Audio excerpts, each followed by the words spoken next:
Salut à tous, c'est Bang de la chaîne, bienvenue sur cette vidéo qui aujourd'hui va parler du troisième jour du séminaire de Clinical Hypnosis de John Butler, donc du HTI.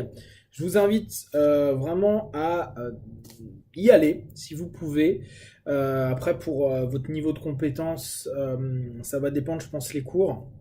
Le prochain, c'est Hypnotherapy Skills for Life Change. Je pense que c'est vraiment le niveau 1. Donc pour ceux qui ont un peu de bagage, je suis pas sûr que ce soit forcément intéressant. Clinical Hypnosis jusqu'à présent est vraiment sympa. En tout cas, bon, il y a des choses où on peut repenser, où on peut avoir un petit regard critique. Mais jusqu'à présent, ça reste quand même la formation d'hypnose et d'accompagnement la plus complète que j'ai pu voir, la plus ouverte, la plus ouais, la plus globale, c'est-à-dire que on sent vraiment qu'on est en train d'étudier un système de psychothérapie et pas simplement différents outils, différentes techniques de l'hypnose, comme par exemple on va faire des vies antérieures, on va faire des vies du futur, on va faire un arrêt du tabac, on va faire une perte de poids. Là, c'est vraiment une volonté de compréhension plus globale de l'hypnose, et comme je vous l'expliquais sur les vidéos précédentes, de l'hypnothérapie de façon initiale, comme la mère de l'ensemble des thérapies qui ont pu suivre avec la psyché. Aujourd'hui, donc, en jour 3, donc on continue un petit peu la démarche. Alors, je trouve que c'est un peu confus de temps à autre. Lui, il a tellement l'habitude de faire ses séminaires qu'il y a des moments où on ne sait pas trop l'ordre des choses. Il met des trucs au tableau, il dit bon bah voilà, par exemple ce matin c'était tiens, on va parler des régressions et des sensitizing events, donc les événements initiaux ou les événements qui ont été renforcés. Mais il y a des moments, il nous met des thèmes comme ça tombe un peu genre bon bah voilà, là on va voir ça. On ne sait pas pourquoi il l'articule à ce moment-là ou pas. Alors, si vous avez un peu de bagage, ça vous posera aucun problème. Je pense que par contre, quand tu débutes, alors à savoir qu'un là, celui-ci, Clinical, c'est niveau 2. Le premier, c'est Skills for Life Change. Avec un peu de bagage, ça pose pas de problème. Si on commence par ce séminaire-là, je suis pas sûr que ce soit toujours l'enchaînement soit toujours très cohérent pour un apprenant. Alors, bon, après, c'est quoi? Je vous donne un petit peu la manière dont dont il nous drive. Donc, il nous parle un petit peu des régressions, mais très peu en fait. Il dit bah voilà, faut aller à l'événement sensible premier, puis après on va voir les différents renforcements.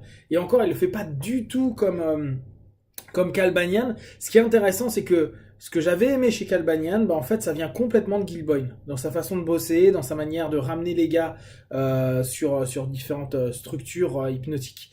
Donc je trouve que c'est intéressant, effectivement, hein, Banyan a été formé et par Kine et par Boyd.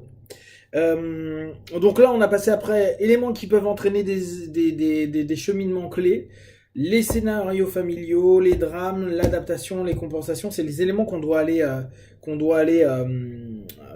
choper. Il nous a fait toute une référence sur l'analyse transactionnelle. Il nous a ouvert sur un peu le boulot d'hélice.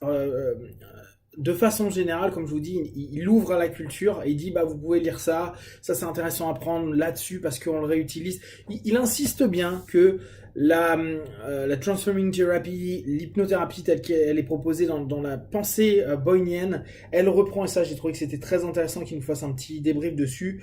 En gros, elle nous reprend des notions gestaltiques, elle nous reprend des notions hypnotiques, et il nous reprend en fait constamment des éléments.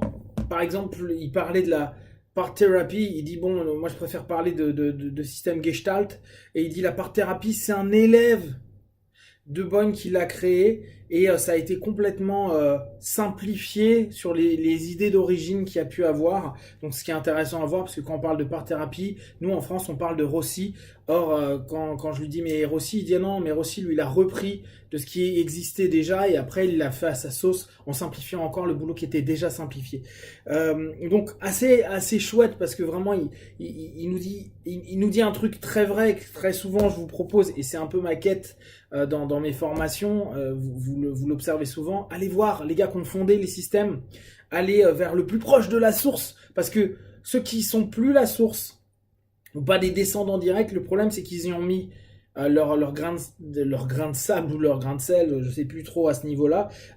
Donc parfois c'est super et parfois ça dénature le goût de base. Donc si vous pouvez aller voir les vieux pendant qu'ils sont encore là, ou les fondateurs des systèmes, c'est toujours mieux au lieu de voir un mec qui est deuxième génération, troisième génération. Allez voir le mec qui a créé, s'il a encore envie, autant en profiter. Donc, ce qu'il disait, en tente de faire intégrer les différentes parties de soi. Donc, il parle très souvent de Pearls, de Gestalt, etc. Intégration versus fragmentation. Il est utile de recréer des dialogues internes, à prendre en compte les top dogs et les underdogs, donc qui est très Gestalt thérapie. Après, c'est des petites notions qu'il donne. Travail sur soi est nécessaire pour un hypnotiste. Il fait que de dire c'est mytho de ne pas se faire suivre, pas en psychothérapie à côté. Quelqu'un qui est praticien et qui ne suit pas de psychothérapie, qui bosse pas en auto-hypnose, il est à côté de la plaque. Et bon, vous savez, mon discours là-dessus est à peu près le même. Thème que nous pouvons travailler, en tout cas survoler dans l'accompagnement, la colère, forgiveness, le pardon, la honte, la culpabilité.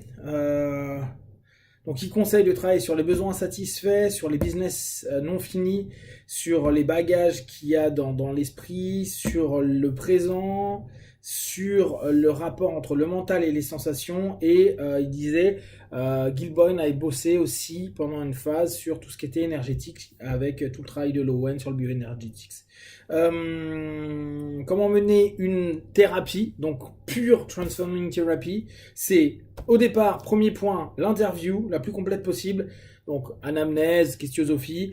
2, trouver les idées clés, découvrir les choses prédominantes, les underlying d'émotions et les intensifier. 3, faire des régressions au sensitive emotion, donc à la notion émotionnelle première. Puis après, travailler sur les social dramas, sur les nouvelles perceptions, sur le pardon, sur la rééducation. Et 4, intégration conscient et subconscient, reprogrammer et prescription de tâches dans le cheminement. Donc c'est les points clés du Transforming Therapy.